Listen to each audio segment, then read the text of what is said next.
할렐루야. 네. 오늘 본문은 요한복음 15장은 예수님께서 잡히시던 날 밤에 제자들과 함께 이 긴 토론을 하셨던 그런 내용이고요. 우리가 잘 아는 대로 요한복음 13장부터 17장까지가 한 대단원을 이루면서 쭉 이어지는 이야기입니다. 잡히시기 전날 밤에 제자들에게 특히 요한복음 15장으로 오면은 반복해서 마치 유언처럼 당부하시는 내용이 나와 있습니다. 그 내용은 내 안에 거하라, 열매를 맺으라. 이 내용이 반복되어서 나옵니다. 우리 인생은 너무나 빠르게 지나가는데요. 정말 빠르게 지나가는 우리의 삶을 잠시 돌아보면서 나는 지금 주님을 위해서 무엇을 하고 있는가? 나는 지금 시간을 어떻게 보내고 있는가를 생각해 보아야 할 것입니다. 자, 오늘 저는 여러분과 함께 15장에서도 16절 말씀 한 구절을 좀 집중적으로 보면서 여기에 나오는 몇 가지 중요한 원리를 나누기를 원합니다. 주님께서 우리를 택하셨다고 했는데요. 자, 16절 다시 한번 우리 읽어보실까요? 시작. 너희가 나를 택한 것이 아니요 내가 너희를 택하여 세웠나니 이는 너희로 가서 열매를 맺게 하고 또 너희 열매가 항상 있게 하여 내 이름으로 아버지께 무엇을 구하든지 다 받게 하려 함이라. 아멘. 여기서 첫 번째 원리, 첫 번째 중요한 포인트가 있습니다. 우리가 주님을 선택한 것이 아니라 주님이 우리를 택하셨다는 것입니다. 여러분, 우리가 이제 보면은 우리 주위에 참 충분히 예수를 믿을 만한데 왜 안 믿을까? 이런 분들이 계셔요. 충분히 판단해서 이것이 길이고 진리고 생명이라는 것을 알 수 있을 텐데 왜 모를까? 나는 그래도 내가 판단을 참 잘했지. 그래도 내가 현명하게 이 길을 택했지. 라고 우리는 가끔 생각할지 모르겠는데요. 사실은 그렇지 않습니다. 우리가 남들보다 더 똑똑하고 잘나서 주님을 선택한 것이 아니라 주님께서 우리를 택하셨기 때문에 우리가 여기에 지금 있는 것입니다. 이것은 신앙의 아주 중요한 진리입니다. 이것을 깨닫지 못하면요, 늘 우리는 무엇인가 생각을 잘못하게 됩니다. 나는 부족하지만 주님께서 나를 택하셨다는 겁니다.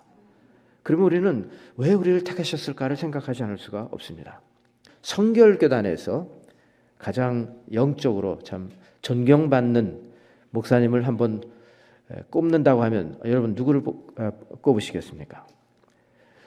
제가 답을 드리죠.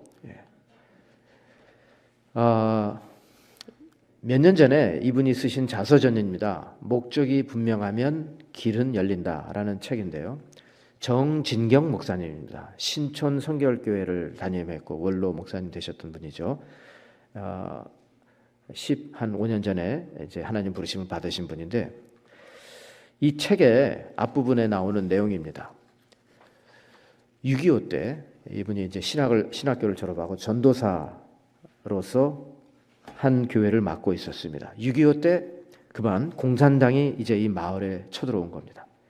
그리고 제일 먼저 반동 동물을 죽인다고 하면서 전도사님을 붙잡아서 위협하며 산으로 끌고 올라가서 이제 곧 처형하게 된 것입니다. 정말 이제 권총을 머리에 대고 이마를 향해서 하나, 둘, 셋 하면 탕 하는 순간 이제 나의 목숨은 끝이구나라는 생각을 하게 된 것입니다. 이분이 마치 그 사도행전에 나오는 스데반의 순교처럼 말입니다. 지그시 눈을 감고 주님 나의 영혼을 주님께 맡깁니다 라고 이제 그런 비슷한 기도를 드리는 겁니다. 그러면서 하나 둘 하는데요, 그때 집에 두고 온 아내와 어린 자식이 그렇게 생각이 나고 정말 이제 더 이상 볼 수 없다는 걸 생각하니까 마음이 매우 아프더랍니다. 이렇게 해서 내가 죽는구나. 하나 둘 하는데요, 갑자기 하늘에서 경비행기가 그냥 소리를 내면서 요란하게 날아갔더라는 겁니다. 그러니까 이 총을 쏘려고 했던 공산당원이 화가 나가지고 이건 뭐야 하고 보니까 성조기가 달려있는 미군 비행기인 겁니다. 이 우리의 원수인 미제 비행기를 쏴야 된다고 탕 쏘는데 여러분 권총으로 어떻게 비행기를 추락시키겠습니까? 비행기는 지나갔습니다. 막 이제 막 숨을 막 거세게 쉬면서 이제 내 차례다 하면서 말입니다. 하나, 둘, 셋, 클릭. 어떻게 됐을까요? 연속극을 많이 보신 분들은 금방 알죠. 네, 총알이 다 떨어졌구나. 막 이 사람이 화가 나가지고 너희 놈 오늘 운이 되게 좋다고 말하면서 가라 이놈아 보내더라는 거예요. 근데 그분이 평생을 두고두고 그 순간을 잊을 수가 없었다는 겁니다. 하나님, 많은 사람들이 주위에서 이미 죽었고 나도 죽어야 되는데 하나님 어떻게 그 순간에 비행기가 날아갑니까? 어떻게 그 순간에 이 사람을 화나게 만들어서 총알을 다 쏘게 만들고 어떻게 그 순간에 나는 살게 됩니까? 하나님 왜 저를 살게 내버려 두셨습니까? 이제 이분이 이미 신학교를 졸업하고 목사가 되기 위해서 지금 전도사이고 이미 자신은 하나님께 다 드린 몸이지만 그래도 막 소름이 돋을 정도로 하나님 왜 나를 살려주셨을까? 그때 다시 헌신을 했다고 합니다. 하나님 이제 나는 정말 주님 위해서 최선을 다해서 살겠습니다. 아니나 다를까 이제 이분은 말씀드린 대로 신촌 선결교회를 잘 목회를 하신 분이고요. 서울신대에서 교수로 참 많은 제자들을 양성하고 멘토링을 하고 또 초교파 사업에 앞장섰던 분이죠. 월드비전 이사장도 하시고 100주년 기념사업 때에도 중심에 서가지고 그 일을 주도하신 분이 아니겠습니까?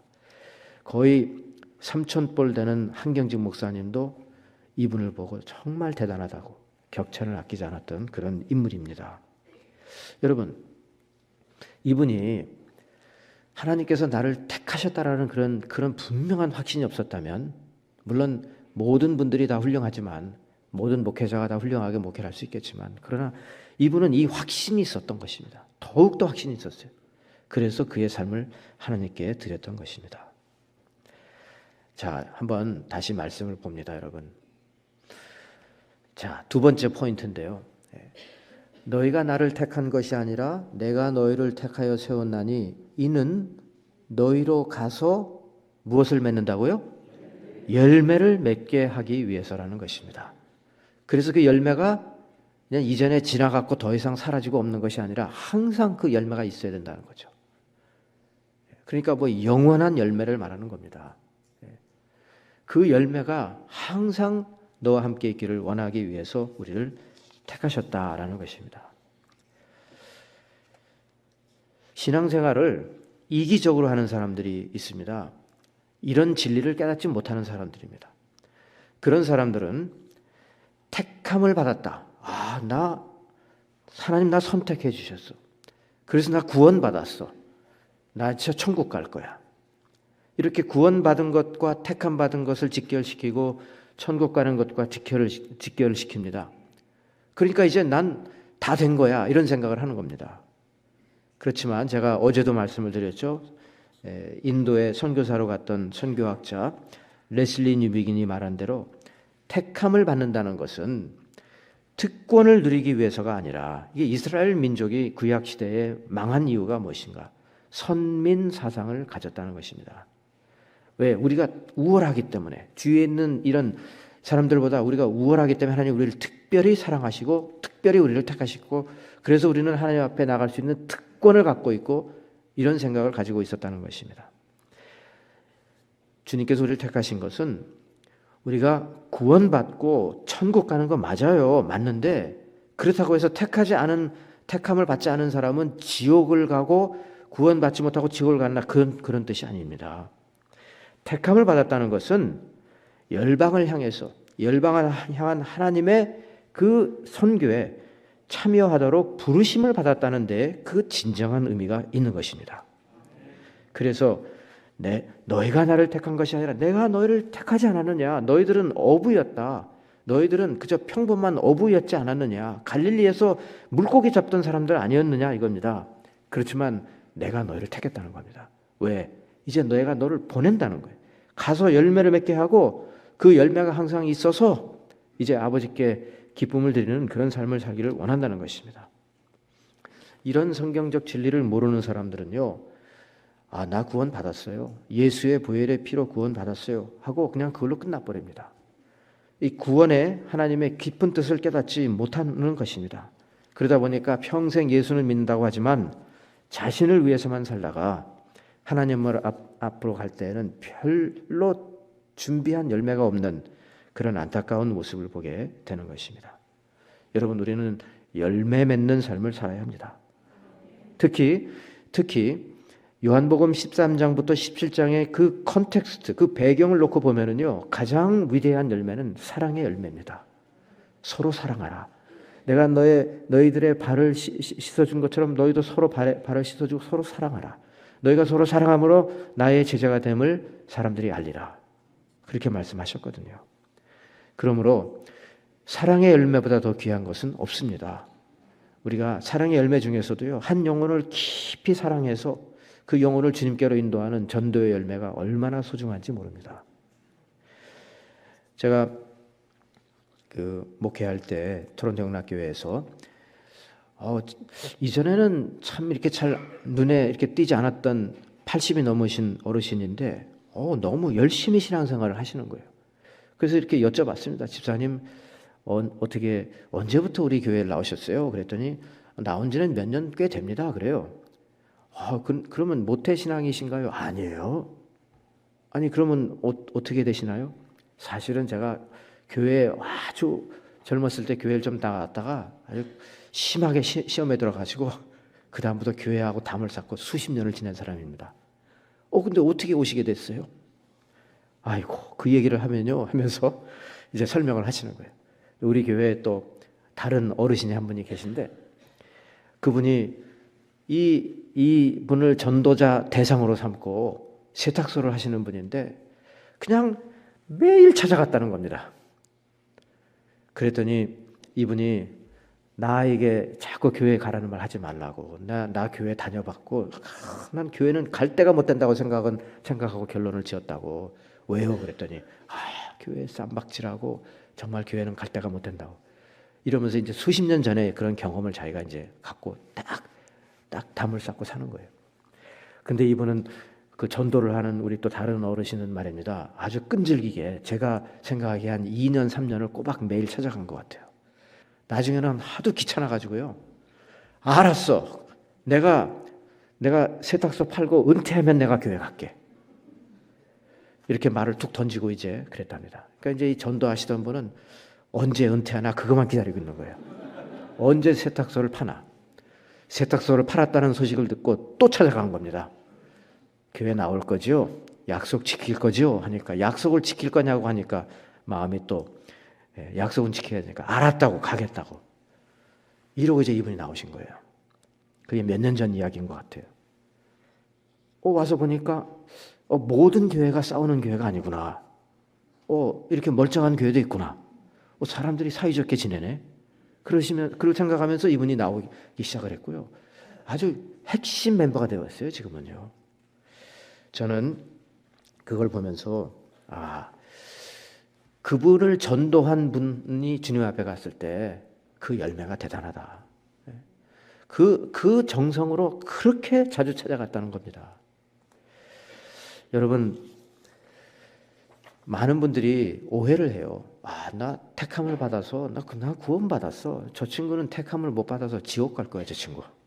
나는 천국 가. 그리고 그게 신앙생활에 다라고 생각하는 분들이 참 많아요. 그런데 여러분, 이 말씀을 한번 같이 보시겠습니다. 디도서 2장 14절 같이 시작.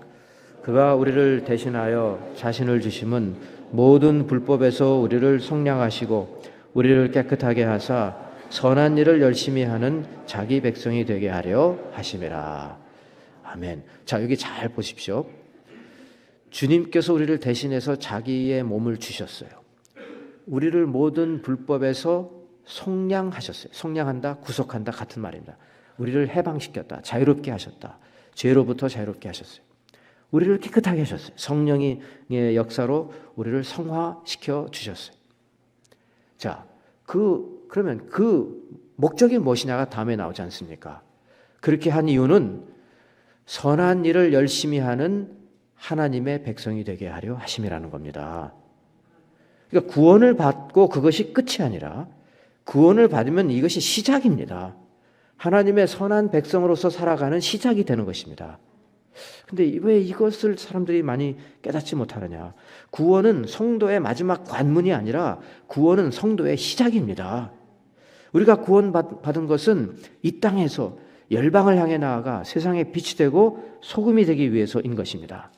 선한 일, 주님께서 예비하신 그 선한 일은 바로 열매 맺는 일입니다. 꼭 기억하시기 바랍니다. 우리는 예수 믿고 구원받아 천국 가는 것이 신앙의 전부가 아닙니다. 예수 믿고 구원을 받은 성도는 이제부터 이 땅에서 주님께서 원하시는 열매 맺는 삶을 살아야 하는 것입니다. 또 한 가지 더, 열매를 맺기 위해서는요, 요한복음 15장 4절에 보면 같이 읽겠습니다. 시작. 내 안에 거하라 나도 너희 안에 거하리라. 가지가 포도나무에 붙어 있지 아니하면 스스로 열매를 맺을 수 없음 같이 너희도 내 안에 있지 아니하면 그러하리라. 네, 이 요한복음 15장에서 반복되어서 나오는 말씀이 내 안에 거하라, 열매를 맺어라. 내 안에 거하라, 열매를 맺어라. 그러니까 여러분, 우리를 택하신 이유는 열매를 맺기 위해서라고 그랬습니다. 열매를 맺으려면 주님 안에 거해야 합니다. 주님 안에 매일매일 거해야 됩니다. 말씀과 기도 가운데 거해야 되고요. 무엇보다 주님의 생각 안에 거해야 합니다. 주님은 지금 무슨 생각을 하고 계십니까? 주님은 지금 저 형제, 저 자매에 대해서 어떤 일을 하고 계십니까?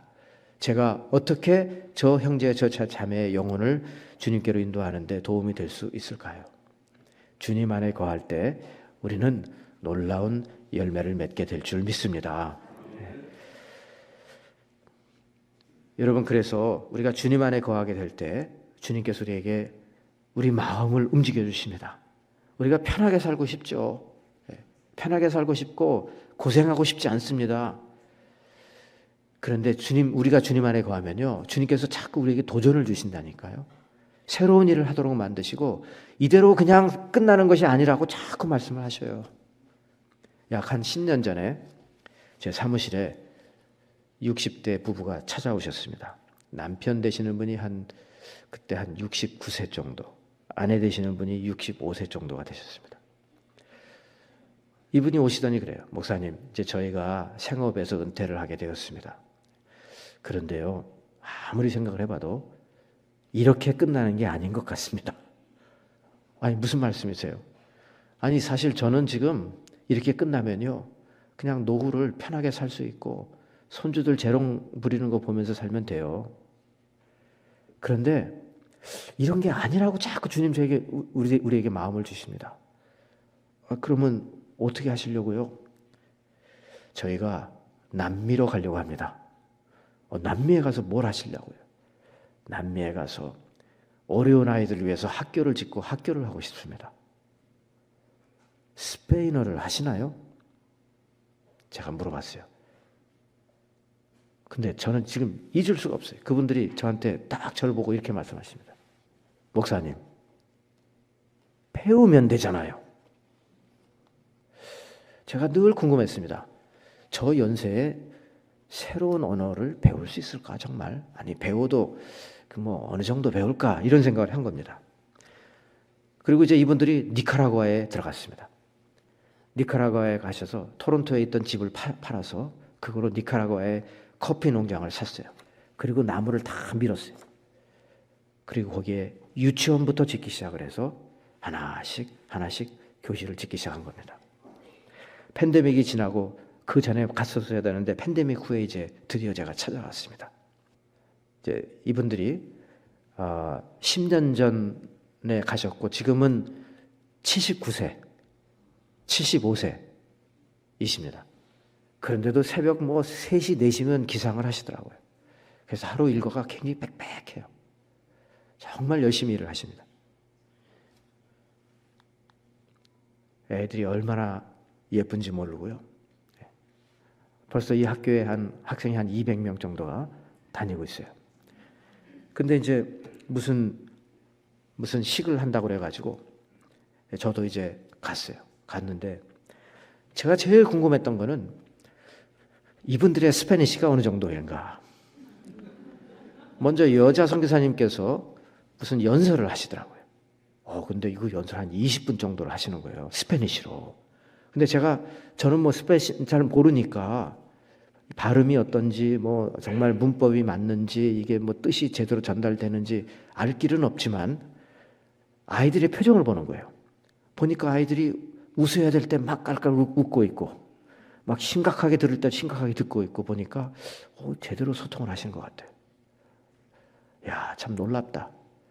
어떻게 저렇게 공부를 하셨을까? 그 다음에는 남자 선교사님 차례예요. 정말 궁금한 거예요. 근데 스페니시가 좀 약하신 것 같더라고요. 아무래도 여자가 남자보다 언어 습득이 훨씬 빠르고요. 또 여자분께서 몇 살 아래이시니까 훨씬 더 잘 배우신 것 같아요. 그래도 남자 선교사님도 정말 한 10분 정도 다 본인의 그 뜻을 다 이렇게 전달하신 것 같습니다. 제가 그걸 보면서 막 속으로 박수를 쳐드렸어요. 야, 정말 멋있다. 유치원부터 초등학교 5학년, 6학년까지 건물을 다 지었습니다. 근데 그 다음에 돈이 떨어진 거예요. 그런데 참 하나님께서 LA에 있는 정말 그런 쪽으로 또 기도하고 계신 분들이 계셨어요. 하나님께서 이민 와서 이렇게 재산을 좀 주셨는데 이거를 정말 귀한 곳에 쓰고 싶다. 기도하는 가운데 이런 사역이 있다는 걸 알고요. 또 이분들이 오셔가지고 지금은 고등학교까지 다 끝났습니다. 건물이. 그래서 그날 이제 발표를 하는데 그 지역의 교육사라고 해야 되나요? 교육부에서들 직원들이 나왔는데 그런 말을 해요. 이 지역에 와서, 이 열악한 지역에 와서 학교가 없는 곳에 와서 학교를 세워주시고, 그리고 이 학교는 정말 엘리트 같은 학교라는 거예요. 이 크리스찬 학교인데 너무 잘 가르치고 있고 지금 학생들이 들어오고 싶어서 줄을 서 있을 정도가 되었다는 겁니다. 그러면서 5학년, 6학년에서 끝내지 말고 계속해서 고등학교까지 꼭 이걸 학교를 지어주시고 학생들을 받아주세요. 신신당부를 가면서 우리가 문교부에서 최선을 다해서 모든 지원을 아끼지 않겠습니다. 제가 그걸 보면서 이분들은 하나님 앞에 드릴 열매가 정말 풍성하겠다. 다른 사람들 같으면 남은 삶을 이제 좀 편하게 살고 손주들 재롱 떠는 거 보면서 살겠지만 이분들은 그런 거예요. 목사님, 이렇게 끝나는 것이 아닌 것 같습니다. 한 번 더 우리는 더 주를 위해서 한 번 더 헌신하겠습니다. 그러면서 그러시더라고요. 제가 몇 달 전에도 또 갔다 왔는데 목사님 이제 나이가 이렇게 되니까 많이 힘드네요. 교회 가셔서 잘 좀 말씀을 드려서 우리 후임자들 좀 오게 해주세요. 아무도 연락이 없어요. 아무도 가고 싶어 하지 않아요. 그만큼 이게 쉽지 않은 일입니다. 헌신한다는 게 쉽지 않아요. 하지만 여러분, 주님 앞에 우리가 모든 사람이 집을 팔아서 그렇게 할 수는 없겠죠. 여러분 혹시 또 집에 가셔가지고 아파트 괜히 내놓고 그런 설교는 아니에요. 네. 그렇지만 내가 주님께 어떤 열매를 드리고 있는가를 생각을 해봐야 되겠습니다. 2025년도 어느새 벌써 1월, 2월, 3월이 다 지나갔어요. 여러분, 한 영혼을 위해서 기도하고 한 영혼을 주님께로 기도하는 그 일, 인도하는 그 일 우리가 해야 되지 않겠습니까? 주님을 위해서 열매 맺는 삶, 그것 때문에 우리를 택하셨다는 것입니다. 우리를 택하신 이유를 올바로 깨닫고 주님의 선한 일에 적극 참여하시는 성도 여러분들이 되시기를 예수 그리스도의 이름으로 축원합니다.